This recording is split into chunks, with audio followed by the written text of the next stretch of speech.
So speaking of channeling and messages from a loving entity, let's have an experience of that right now. And to help us receive these beautiful, loving messages and to actually receive the energy that comes through, the easiest way to do that is to get yourself into a state of relaxation. So allow your body to relax, and you may want to tense everything up really tight, squeeze, squeeze, squeeze, squeeze everything completely tight and relax.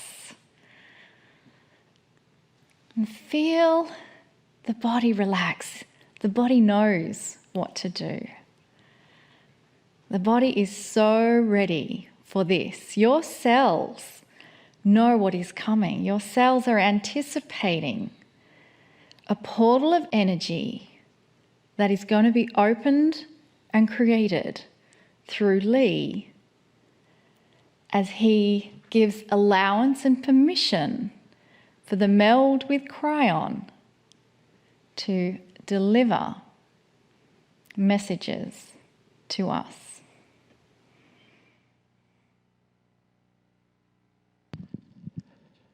Greetings, dear ones. I'm Cryon of Magnetic Service. I come to you in love. There are no instructions here of have-tos or shoulds. There's an invitation to relax and consider that there might be something bigger than anything you were ever told. You'll hear me say, and I often do, to the skeptics and to those who roll their eyes of these kinds of things, I say it's okay to question it. But does your intellect tell you that you know everything there is? Is it possible that you're only a skeptic because the things are outside that bubble of what you believe? Is it possible there might be something more? And if you will acknowledge that possibility, then you're in the right place. And that something more does not void the things that you know, it enhances it. If you're one who is drawn to benevolence, kindness, that you like to relax in the arms of that which you would call the Creator Spirit, some call God. If you're one of those, you like to meditate perhaps and just relax and smile and know that there's something far larger at work on this planet. If you're one of those who perhaps feel you're a part of it, then you're in the right place. And that place is where we come together and we discuss some of the things that are going on in this grand earth. And one of those things is change. In the last few months, I have given you themed channeling weeks at a time. Usually, every month contains 4 channelings about a certain subject. I won't always do that, but this is one of those months. For those who've tuned in to this and are not members of this particular broadcast, these channelings, all 4, are free and will be available at a certain time for free. So you will be able to hear these things regardless. There are 4 attributes of change that I wish to show and tell about. There are more than 4. But the 4 that I have chosen are ones perhaps most germane to the times. And the ones that I wish to present, some have not heard. Some are startling. Some are very controversial. But let's just start this one with, is there actual change occurring?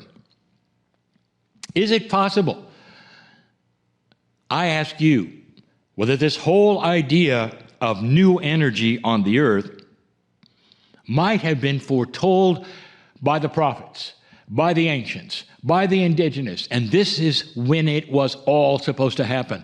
Or is it something that just those in the New Age have decided to give you?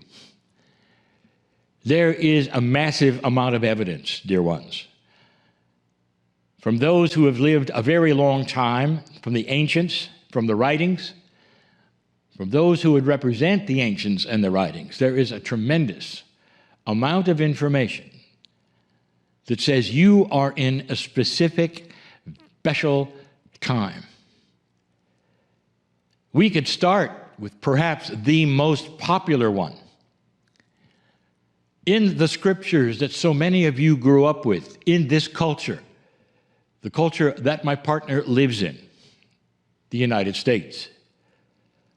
In this particular culture, from birth almost, if you ever went then to church, you heard it.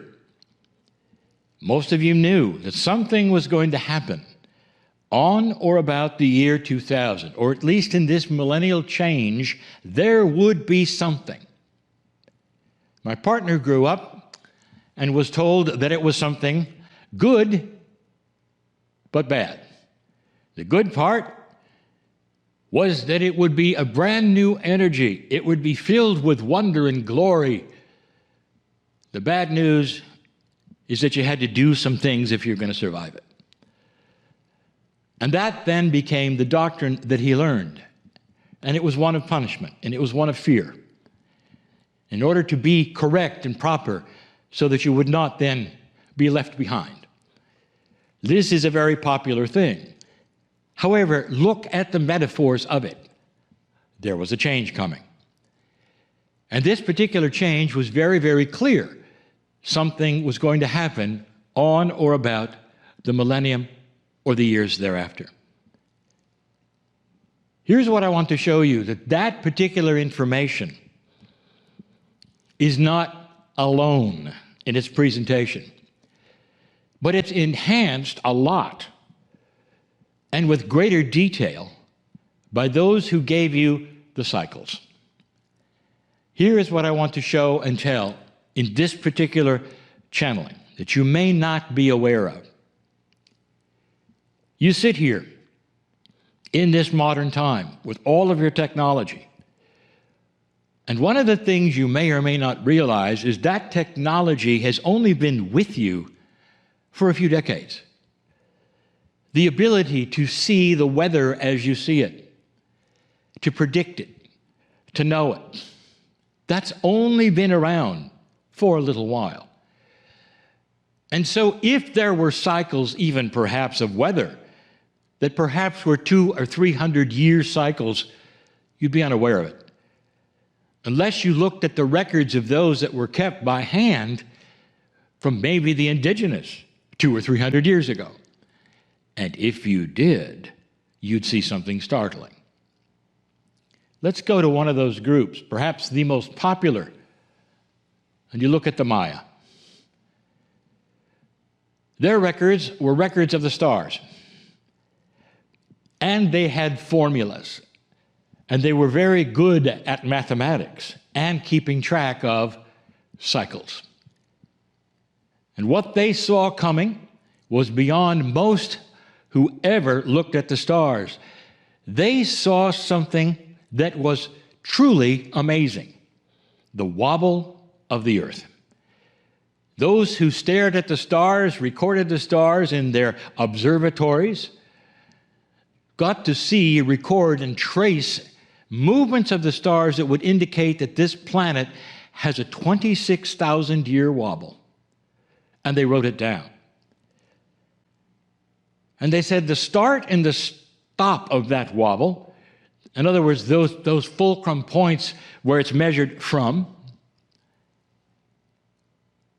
you're about ready to have one, they said. It was coming soon, they said. That was 2012. Now you know what the 2012 is, if I've not talked about it before. In that, they also said it would be a different time. It would be so different that they would have to have another calendar. The one they had was only good for 5,000 years, and it was stopping. Actually, 5,200. It was stopping. And they had to put another one on the wall, if you want to. That's what you say, because it represented a time past the wobble, where the wobble started again. And in that time, they said, in their prophecies, change would occur in human consciousness. That's from the Maya. That's from the ancestors of their ancestors, that indigenous group. Did you know that? So even that which is the Holy Bible that you would then go to, that had a metaphor of that very thing. Something was going to happen in the new millennium. My partner has been around the world. And he's been in many places. And one of the things that he does is he asks the indigenous, what is your prophecy? What do you see? What's going to happen?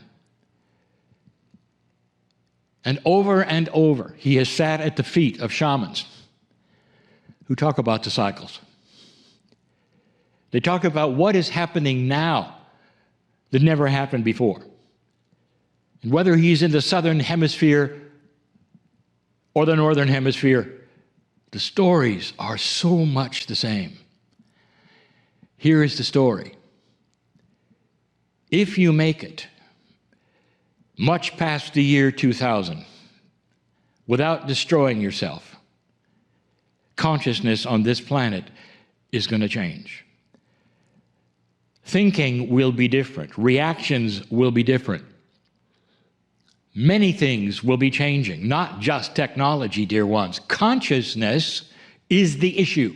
Is it possible that there is a set of consciousness that you would call old consciousness that is starting to evolve into something that is new thinking? Is it possible that even those who are the skeptics of all of this will start having an aha experience and saying, I didn't know that. Look, there's something in addition to what I was told. Look, there's this changing. Look, there's a change in our culture. Look what's going on. There's a change in what is accepted and what is not accepted. You're seeing it. If you didn't know it, you're seeing it. Things that would have never changed in 100 years, 200 years, are changing in front of your eyes. That was predicted by the ancients. The subject is change. One of the most recent and profound changes, stories of change, revolutions of information and revelations, was when my partner was in a very high city, Cusco, Peru. Difficult to breathe there for someone born at sea level, so you talk slower, which is not what he normally does. And he sat at the feet of the shaman from the Quiro tribe, one of many shamans and many tribes in the Quiro. The Quiro have been in Peru over 1,000 years or more, and they have also watched the stars. They have also had their prophecies. They speak a language which is only theirs. And he listened to the shaman talk. The shaman had learned Spanish. That was then being revealed and translated to him in his language, English. And he sat at the feet and listened to this man tell him, Cryon 101. That's the terminology we use for the basic truth that I've been giving for 31 years. And here is what he said. There are levels of consciousness available to all humanity. And he said that the cycles were starting to occur on this planet, and this was the beginning of one. He alluded to a return of the ancestors' wisdom, even through the dirt of the earth. He alluded to vast changes, because this was the time and the cycle that he had studied and he had known, and that his grandfathers had studied and they had known, were afoot. That we are sitting right now in one of the grandest cycles of all. That from the southern hemisphere, from the Quiro master, shaman in Peru. It's the same story as you heard in Mexico from the Maya. It's the same story as I have given you so many, many times ever since I began. It's the same story as in your scripture. The metaphors are all there. You are in a time of amazing change, and you made it, if you noticed. There was no World War III, as some had predicted. All of those old energy predictions, are you still fearing them even though the old energy is gone? Are you still leafing through pages looking for prophecies so that you can be afraid of what's coming? Or are you aware that you moved onto another track of reality? And that change is difficult for some, and glorious for others. Consciousness of humanity is beginning to evolve. And that's going to create some issues.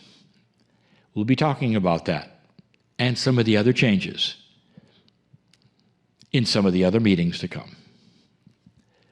I'm crying in love with humanity.